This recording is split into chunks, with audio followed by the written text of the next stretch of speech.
Hey everyone, welcome back to Corporate Decoder today. OI Glass Incorporated O. I is filing an 8K and I'm seeing a change that hints at broader operational shifts.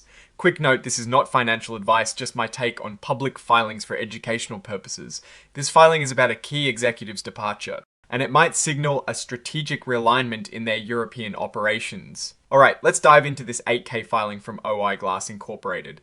These forms are crucial for understanding what is happening behind the scenes at public companies, especially when it involves significant changes. We're looking at a report filed on the 8th of July, which is a current report detailing important events that stakeholders need to know about promptly. The main story here is under item 5.02, which covers changes in a company's leadership on the 8th of July. OI Glass Incorporated, which we know as OI, made an organizational change. Emmanuel Gurin, who is the Senior Vice President of Business Operations Europe, will no longer be in that role. She is leaving immediately. Now, this isn't a simple termination. Ms. Gurin is being placed on what is called garden leave. Think of this as a paid leave of absence before her employment officially ends. She will continue to receive her current salary and benefits as an employee through the 30th of September of this year. After that date, her employment with the company will be terminated. What is also important to note is that Ms. Gurin will be entitled to severance payments and benefits.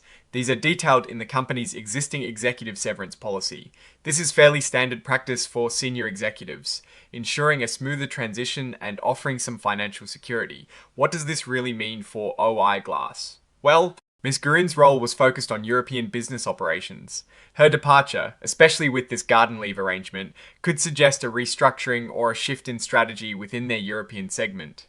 It is worth watching if this signals a move to consolidate operations, change leadership focus in that region, or perhaps a performance-related change. Given that OI Glass is a large player in the packaging containers industry with a market cap around $1.5 billion, shifts in key operational roles, particularly in a major geographic segment like Europe, can have ripple effects. Looking at the broader context, iGlass has a market cap of about $1.5 billion and employs around 19,000 people globally.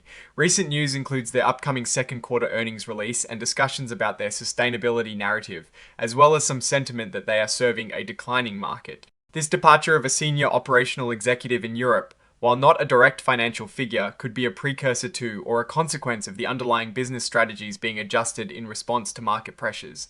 This specific filing, an 8K, is for reporting material events. The departure of a senior vice president is certainly material. It doesn't contain the detailed financial tables you'd find in a quarterly or annual report, like a 10Q or 10K, which is where we typically analyze revenue, profit, and balance sheet numbers. But in the world of corporate governance and strategy, these leadership changes are often the first indicators of bigger things to come. We will be keeping an eye on future filings and announcements to see if this organizational change leads to any further strategic updates, especially concerning their European operations and how they plan to navigate any perceived market challenges. That is my take. Stay decoded. If this analysis was valuable, hitting that like button really helps, and subscribe for more deep dives. Don't forget to check out the Discord in the description.